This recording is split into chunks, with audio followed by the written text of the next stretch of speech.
So we're just looking at here a queue for the vaccination. It was coming out of what is there, a health centre, Jericho Health Centre in Oxford. It was coming out around the corner, and some officials just come and asked them to snake back round into their sort of driveway area and back, which is a long drive. It goes back in all the way through for about a quarter of a mile down there.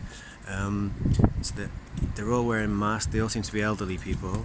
They're all queuing up for the vaccine. There's people being dropped off all the time. I assume that taxi's just dropping someone off there.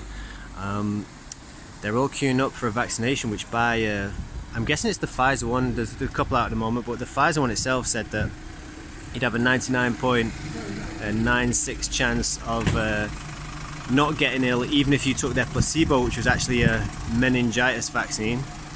And this is what people are doing. They're coming and risking their health with unknown side effects. They don't know how it's going to react with other illnesses or medications. I don't suppose the fertility is going to be a problem for the people looking at the sort of age they seem to be there, but you're taking a major risk with your health if you're taking a drug with no long-term trials that really has been tested on 22,000 people, of which they really focused on a sample size of 2,000. So, and only over 2 months. So this is like a kind of madness. This is a blind faith in authority that we're seeing here. There's some people in high-vis jackets going past on what they're doing. It's hard for me to fathom how they're all just queuing up like this, like lemmings, but this is what we got.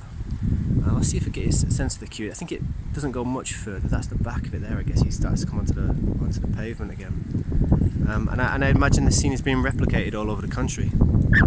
It's kind of troubling that people would take their health in their hands like that for a disease that, well, I suppose in the older generation you could, as I'm thinking about it, they do have a higher risk.